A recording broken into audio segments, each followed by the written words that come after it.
latihan soal yang pertama, kita harus menentukan statement mana yang betul. Jawaban ini adalah C.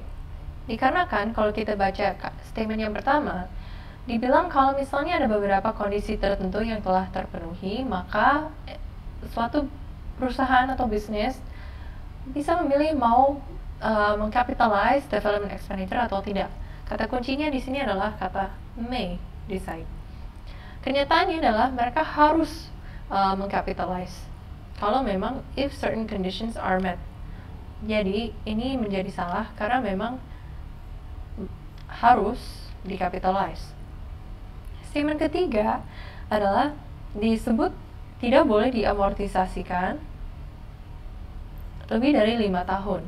Sedangkan pada ayat 38 tidak ada syarat apapun yang bilang tidak boleh lebih dari 5 tahun. Maka statement ketiga adalah salah.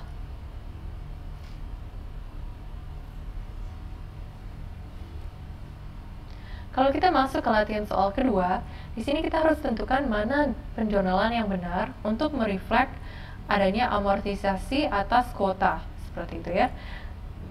Jadi di sini kita memiliki kuota terkait dengan emisi karbon dioksida yang memiliki nilai 15.000 dan punya umur 3 tahun. Jadi kita akan amortisasi selama 3 tahun. Jadi 1 tahun akan dikenakan amortisasi $5.000, begitu ya. Jadi kita sekarang ditanyakan apa penjurnalan untuk amortisasi pada tahun 2009, begitu ya. Jadi, karena kita bicara soal amortisasi per tahun, jawabannya adalah 5.000. Jadi kita bisa eliminasikan A sama D dari sini. Nah, kita tinggal sekarang tentukan account mana yang benar untuk kita melakukan penjurnalan. Jawaban di sini adalah B, dikarenakan setiap kali ada amortisasi, ini akan dimasukkan sebagai expense atau amortization expense yang akan terreflect di laporan laba rugi. Saat ada peningkatan dalam expenses, kita harus debitkan account-nya, seperti itu. Kita bukan mengurangi intangible asset account, dikarenakan intangible asset account ini akan selalu dicatat pada nilai cost, begitu ya. Jadi kita akan mereflectnya melalui expense setiap kali ada biaya amortisasi. Lanjut ke pertanyaan ketiga, di sini ditanya statement mana yang paling tepat atau paling bisa mendefinisikan apa itu intangible asset. Kalau kita baca kalimat A sebut bahwa ini adalah aset yang tidak berwujud, yaitu memang betul itu definisinya intangible asset. Kenapa yang statement B salah? Ini karena disebut always generated. Dikarenakan tidak selalu kita membuat intangible asset dengan sendirinya atau secara organik, kita juga bisa mengakuisisi atau membeli intangible asset dari luar, seperti contohnya paten misalnya. Jadi ini menjadi salah. Kemudian statement C juga salah dikarenakan dibilang tidak bisa dijual. Pada kenyataannya kita bisa saja jual trademark atau paten atau yang lainnya apabila kita inginkan. Yang paling terakhir ini disebut adalah purchase asset which has no physical substance. Yang bikin beda dengan statement A adalah kata-kata purchase asset ini, seperti itu ya. Jadi belum tentu aset ini adalah sesuatu yang kita beli, aset ini adalah bisa juga sesuatu yang kita buat sendiri, seperti research and development cost, yang dimana kalau setelah memenuhi beberapa kriteria tertentu, seperti akronim PIRATE, maka kita dapat mengkapitalisasi sebagai intangible asset. Jadi belum tentu intangible asset adalah suatu yang kita harus beli, ini juga bisa internally generated.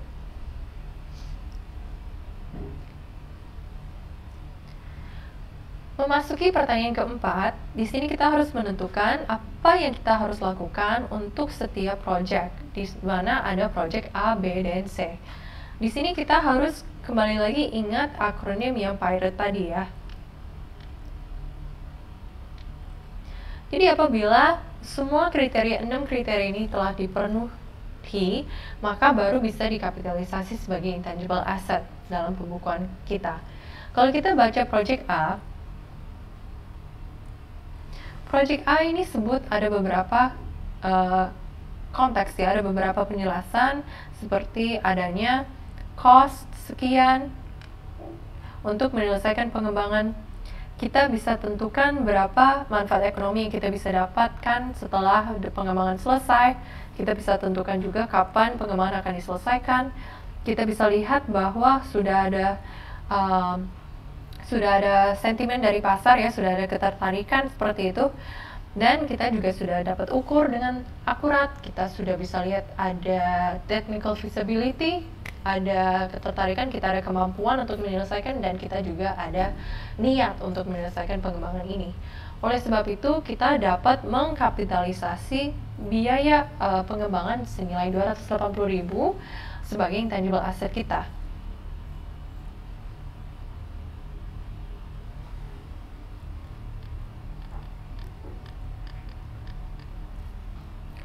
Kalau kita lihat ke project D, di project B ini ada informasi yang dibilang bahwa meskipun ada intention atau niat untuk menyelesaikan, kita tidak bisa menentukan kapan kita bisa selesai, dikarenakan belum ada funding dari luar.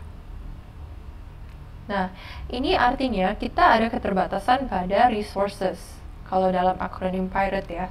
Jadi ada masalah pada funding, jadi bisa saja kita tidak ada kemampuan finansial untuk menyelesaikan pengembangan ini. Karena satu kriteria saja tidak terpenuhi, maka kita tidak bisa mengkapitalisasi ini sebagai intangible asset. Maka kita harus expense biaya ini. Kalau untuk yang project C di sini dibilang tidak ada informasi yang spesifik seperti yang di project A. Contohnya adalah kita melakukan investigasi yang pertama-tama, dan yang kedua kita hanya bilang jika ini bisa ditemukan efektif, maka kita mungkin saja dapat menghasilkan income yang cukup signifikan. Karena tidak ada pengukuran yang akurat, maksudnya kita tidak bisa reliably measure, kita juga nggak tahu ada niat atau tidak untuk menyelesaikan, kita kurang tahu apakah ini ada visibilitas yang atau kita memiliki keyakinan bahwa ini bisa diimplementasikan, digunakan, dan lain-lainnya. Dan ini, apalagi ini hanya investigasi, maka ini lebih bersifat research saja. Dikarenakan ini adalah research, maka ini kita akan expense.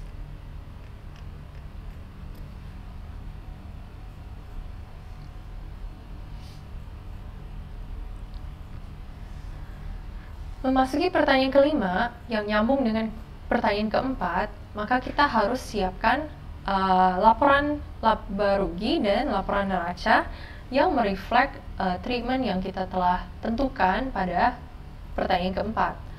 Jadi kalau saya coba gambarkan SOPL atau hanya ekstraknya saja, jadi hanya cuplikan dari SOPL yang lengkap ya.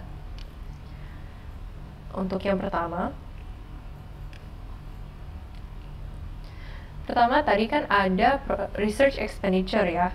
Ada research expenditure dalam project C sama project B. Tetapi bedanya adalah project C adalah research, kalau yang B adalah development cost. Jadi kita akan research expenditure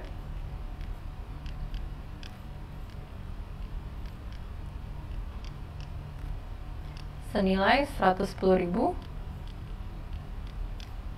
Kemudian ada development expense atau development cost yang senilai 150.000. Nah, selain itu ada juga amortisasi kalau kita lihat di cerita di sini. Jadi kita harus juga recognize amortization ini di dalam laporan laba rugi kita.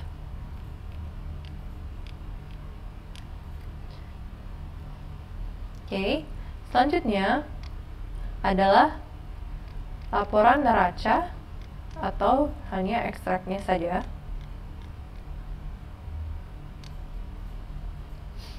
Nah, di dalam ini kita akan menunjukkan bahwa adanya intangible asset di bawah non-current assets.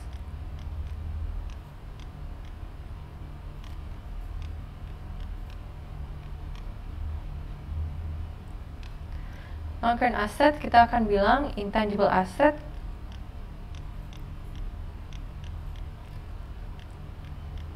Tapi lebih tepatnya ini adalah deferred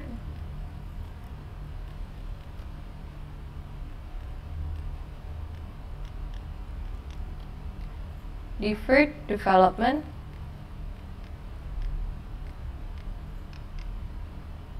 expenditure.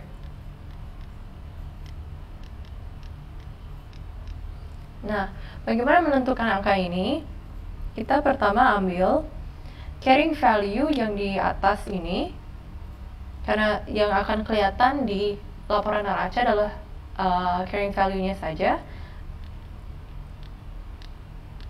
1.125.000.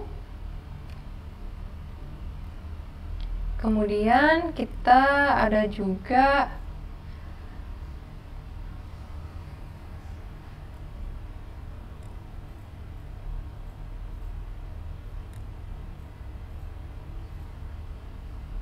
penambahan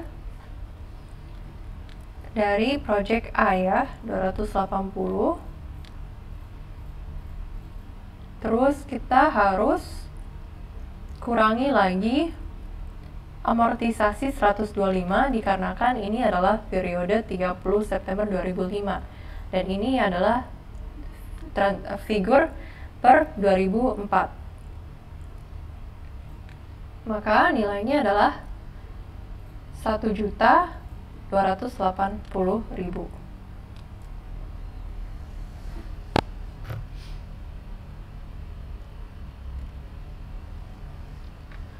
Memasuki pertanyaan ke-6, kita harus tentukan apakah ini true atau false, ya. Di sini dibilang kita akan harus capitalize expenditure atas research. Kalau sesuai dengan IAS 38, ini jawabannya adalah false. Dikarenakan kalau research expenditure ini selalu di write off. Sesuai pada periode research expenditure ini dikeluarkan. Jadi ini akan selalu masuk sebagai expense di statement of profit or loss. Pada pertanyaan ke-7, kita harus tentukan yang mana adalah intangible asset. Jadi harus adalah aset yang tidak berwujud ya. Jawabannya adalah B. Kalau untuk A, C, dan D, ini semua adalah tangible assets.